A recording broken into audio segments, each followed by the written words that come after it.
Hi hello வணக்கம் அனைவருக்கும் Christmas தின நல்வாழ்த்துக்கள்.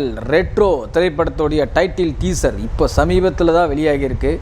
சூர்யா முதல்ல இந்த டீசரை பார்க்கும்போதே ஒரே ஒரு கேள்வி தான் கேட்க தோணுது. எங்கே சார் இருந்தீங்க இத்தனை நாளா? இந்த மாதிரி ஒரு மாஸ் ஆக்ஷன் சூர்யாவை பார்த்து எவ்வளோ நாள் ஆச்சு அப்படின்ற மாதிரி ரசிகர்கள் எல்லாமே ஏங்க வைக்கிறாங்க. இந்த டீசரை பார்க்கும்போதே தெரியுது இது பக்காவான ஒரு கமர்ஷியல் மாஸ் மசாலா ஃப்ளிக் அப்படின்றதுல மட்டும் எந்த விதமான சந்தேகமும் இல்லை. அடித்தடி கட்ட பஞ்சாயத்து கிளறி ரவுடித்தனும் எல்லாத்தையும் நொடியோட விட்டுடுது. அது மட்டும் இல்லாமல் இந்த திரைப்படம் சம்மர் 2025 வெளியாகும்ட்டு அந்த டீசருடைய எண்டிலே சொல்லிட்டாங்க. கார்த்திக் சுப்புராஜ் சமீப காலமாக அவர் ஆக்ஷன் படம் எடுக்கிறதுல ஒரு பயங்கரமான ஒரு மேக்கிங்கை கொண்டு வந்துகிட்டே இருக்கார். ஒரு சில படங்கள் அவருக்கு பேர் வாங்கி கொடுக்குது, ஒரு சில படங்கள் பேர் வாங்கி கொடுக்கல. பட் இருந்தாலும் பார்த்திங்கன்னா கார்த்திக் சுப்புராஜ் சூர்யாவுடைய ஆக்ஷனில் உண்மையிலேயே சொல்லப்போனால் இந்த டீசர் பக்காவாக பொருந்திருக்கு. இந்த டீசரில் வர டைலாக்லாம் பாருங்கள், அவர் சூர்யா பேசுகிற அந்த ஸ்லாங்கை பாருங்கள். ஏதோ ஒரு ஏரியாவிலேருந்து இந்த படத்தை ஷூட் எடுத்த மாதிரி இருக்குது. அதாவது ஒரு சவுத் சைடு ஜோனில் இருந்து எடுத்த மாதிரி ஒரு ஃபீலை கொடுக்குது சூர்யா அவர்கள் பேசுகிற அந்த தமிழோடைய ஸ்லாங்கு. பூஜா ஹெக்டே அந்த டீசரில் பார்க்கும்போது டைலாக்கே இல்லை, அவங்களுக்கு ஃபுல்லாகவே ஸ்மைலான ஒரு க்யூட்டான ஸ்மைலை மட்டுமே கொடுத்துட்ருக்காங்க. சந்தோஷ் நாராயணன் பின்னணி இசை, அந்த சொல்லவே வேணாம். கார்த்திக் சுப்புராஜ் படங்கள்லாவே சந்தோஷ் நாராயணன் பின்னணி இசை ஜிகர்தண்டாலாம் எப்படி கொடுத்துருந்தான்னு உங்கள் எல்லாருக்குமே தெரியும். சமீபத்தில் கூட இவர் காம்போவில் வந்த படங்கள் எல்லாமே பார்த்திங்கன்னா பிஜிஎம்மில் கலக்கியிருக்காரு. அதே மாதிரி தான் இந்த டீசருடைய பிஜிஎம்மும் சும்மா அட்டகாசப்படுத்தியிருக்காரு. இதில் நம்ம கேட்க தோணுது என்னென்னா, இந்த மாதிரி கமர்ஷியல் படங்களே கொடுங்களேன் சார். ஏன் சார் நீங்கள் தேவையில்லாமல் இந்த மாதிரி படங்கள்லாம் கொடுத்துட்டு விமர்சனத்துக்கு உள்ளாகி அதை தேவையில்லாமல் திரும்ப நம்ம எதிர் விமர்சனம் வைத்து இதெல்லாம் தேவையா நமக்கு அப்படின்ற மாதிரியும் கேட்க தோணுதில்லை.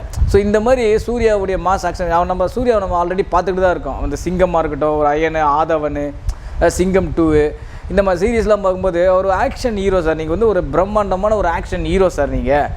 நீங்கள் இப்படி இருக்கும்போது எதுக்கு சார் தேவையில்லாமல் சில படங்கள் பற்றி விமர்சனத்துக்குள்ளாகணும்? இந்த மாதிரி கமர்ஷியலாக ஒரு மாஸ் ஃப்ளிக்கை கொடுங்க சார். ஆல்ரெடி ஆட்டோமேட்டிக்காகவே ஃபேன்ஸ் என்ஜாய் பண்ண போகிறாங்க. ஃபேன்ஸை தவிர்த்து பொதுமக்களுக்கும் நிறைய ஆடியன்ஸ் செட்டப் வச்சுருக்காரு சூர்யா அவர்கள். அப்படி இருக்கும்போது என்னென்னா இந்த மாதிரி படங்கள் கொடுங்க, அழகாக ரசிப்பாங்க ஃபேன்ஸு அப்படின்றது தான் இந்த டீசர்லேருந்தே பார்க்கும்போது தெளிவாக தெரியுது. உண்மையிலே சொல்லப்போனால் ரெட்ரோ டைட்டிலே பார்த்திங்கன்னா வேறு லெவலில் வச்சுருக்காரு. உண்மையிலே சொல்லப்போனால் 2D என்டர்டெயின்மெண்ட் இந்த படத்தை தயாரிச்சிருக்காங்க. சூர்யா, பூஜா ஹெக்டே மற்றும் பலர் நடிச்சிருக்காங்க. ஆனால் நம்ம டீசரில் சூர்யாவையும் பூஜா ஹெக்டேவை மட்டும்தான் ஹைலைட் பண்ணி காமிச்சிருக்காங்க. படத்துடைய அந்த காட்சி அமைப்புகள், ஒளிப்பதிவு பார்த்திங்கன்னா டீசரில் பார்க்கும்போதே சூப்பராக பண்ணியிருக்காங்க. ரெட்ரோ நிச்சயமாக சூர்யாவுக்கு ஒரு மாஸ் ஆக்ஷன் படங்களில் கம்பேக்காக இருக்கும். நான் சூர்யாவை கம்பேக்குன்னு சொல்ல மாட்டேங்க. ஏன்னா சூர்யாவுக்கு எப்பவுமே ஒரு ஸ்டாண்டர்டான மார்க்கெட் இருக்குது.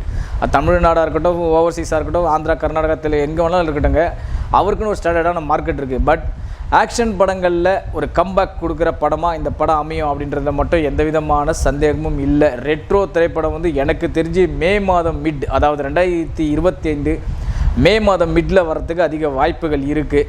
இப்போதைக்கு டைட்டில் டீசரே பார்த்திங்கன்னா செம்ம ஆக்ஷன் ஃப்ளிக்கோடு கொடுத்துருக்காங்க. பட் இதே மாதிரி படமும் மாஸ் ஆக்ஷன் மசாலா ஃப்ளிக்காக கொடுத்துருந்தாங்கன்னா கண்டிப்பாக இந்த படம் வெற்றி பெறும். நிச்சயமாக சூர்யாவுடைய ஆக்ஷன் ஃப்ளிக் லிஸ்ட்டில் இந்த படத்துக்கு ஒரு தனி இடம் கிடைக்கும் அப்படின்றதுல மட்டும் எந்த விதமான சந்தேகமும் இல்லை. இதுதான் ஆணித்தனமான உண்மை.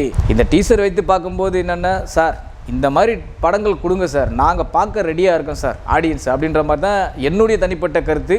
ஏன்னா எனக்கும் அப்படி தான் தோணுது. இந்த படம் இந்த டைட்டில் டீசரை பார்க்கும்போதே தெரியுது சீக்கிரமாக இந்த படம் எப்போ வரும், பரவாயில்லையே இந்த டைட்டில் டீசரே வேறு லெவலில் பண்ணியிருக்காங்களே அப்படின்ற மாதிரி. ஏன்னா கார்த்திக் சுப்புராஜோட படங்கள் எல்லாமே இந்த டீசரு, இந்த ட்ரெய்லரு, இந்த ஃபஸ்ட் லுக்கு, இந்த ஃபஸ்ட்டு சிங்கிள் இதெல்லாமே பயங்கரமாக இருக்கும். ஆனால் படம் போய் பார்க்கும்போது நான் என்னடா எதிர்பார்த்த அளவுக்கு இல்லையே அப்படின்ற மாதிரி ஏங்க வைக்கக்கூடாது. அதுதான் பெரிய விஷயமே. ஆனால் பட் இந்த டீசரை பார்க்கும்போது கண்டிப்பாக அந்த மாதிரி விஷயம் இருக்காது அப்படின்றது மட்டும் பர்ஃபெக்டாக தெரியுது. என்னை பொறுத்த வரைக்கும் கேட்டிங்கன்னா சூர்யாவுக்கு இது மிகப்பெரிய ஒரு ஆக்ஷன் படங்களில் கம்பேக்காக இருக்கும் அப்படின்றதுல மட்டும் எந்த விதமான சந்தேகமும் இல்லை. மீண்டும் பயணிப்போம். நன்றி, வணக்கம். இது போல பல வீடியோக்களை கண்டு மகிழ எங்களது ரீசன்ட் வாய்ஸ் சேனலை மறக்காம சப்ஸ்கிரைப் பண்ணுங்க.